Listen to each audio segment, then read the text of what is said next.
بسم اللہ الرحمن الرحیم۔ ناظرین اکرام، آج کی داستان سلطنت عثمانیہ کے ایک عظیم سلطان سلیمان اعظم القانونی کے نام ہے۔ ناظرین اکرام، سلیمان اعظم القانونی قید حکومت نہ صرف تاریخ عثمانیہ بلکہ تاریخ عالم کا ایک نہایت اہم دور ہے۔ مغربی یورپ کی سلطنت قرون وسطیٰ کے خلفشار سے نکل کر عہد جدید کی مارکارائیوں کے لیے تیار ہو رہی تھی۔ ناظرین اکرام، سلطنت عثمانیہ اور ان کے درمیان 40 سال سے کوئی بڑی جنگ نہیں ہوئی تھی۔ یورپ میں بایزید ثانی کی لڑائیاں چھوٹی چھوٹی مسیحی حکومتوں کے ساتھ محدود ہیں۔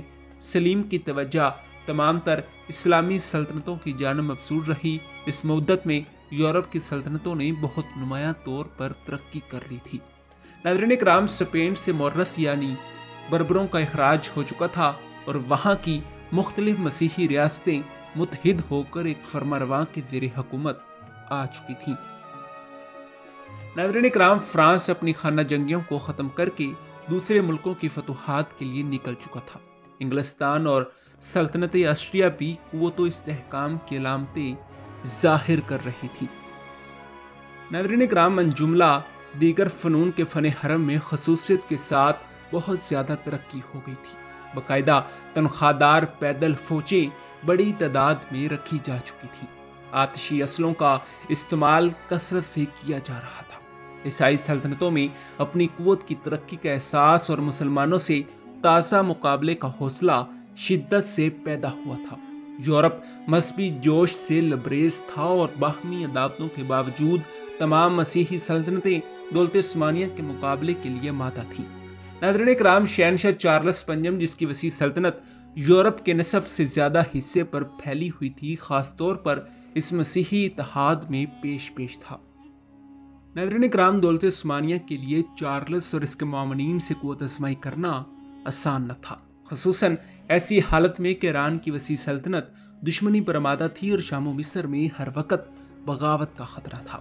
تاہم وہ نہ صرف ان بیرونی اور اندرونی خطرات سے محفوظ رہی بلکہ 16ویں صدی کی پوری مدت میں اس کی قوت و ثبوت میں اضافہ ہی ہوتا گیا اور عیسائی سلطنتوں کے زیادہ تر صوبے اس کے مقبوضات میں شامل ہو گئے۔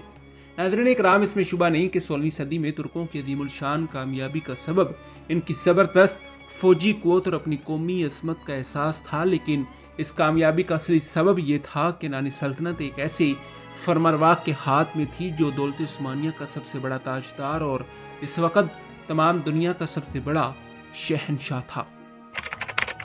ناظرین اکرام، سلطان سلیمان القانونی 26 سال کی عمر میں تخت نشین ہوا۔ بایزید ثانی کے زمانے میں جب اس کی عمر بہت کم تھی، وہ مختلف صوبوں کا حاکم رہ چکا تھا۔ پھر جب سلیم نے ایران پر حملہ کیا تو سلیمان کو نائب سلطنت کی حیثیت سے قسطنطنیہ میں چھوڑ گیا۔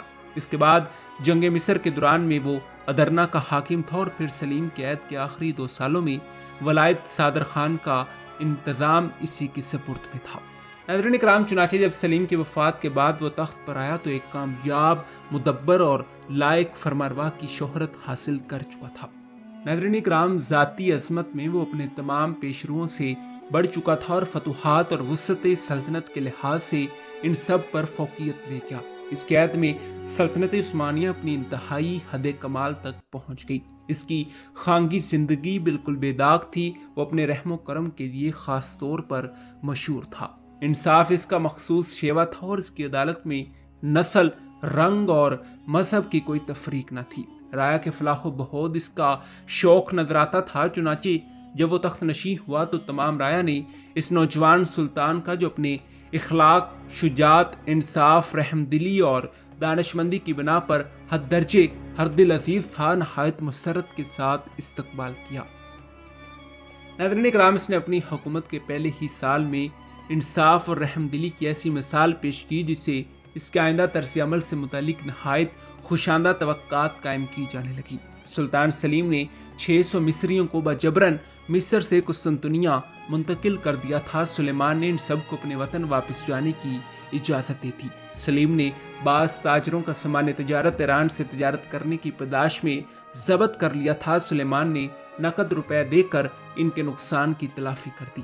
اس کے حکم سے سلطنت کے بعض اعلیٰ حکام بددیانتی اور ظلم کے جرم میں گرفتار کیے گئے اور ان کو سخت سزائیں دی گئی۔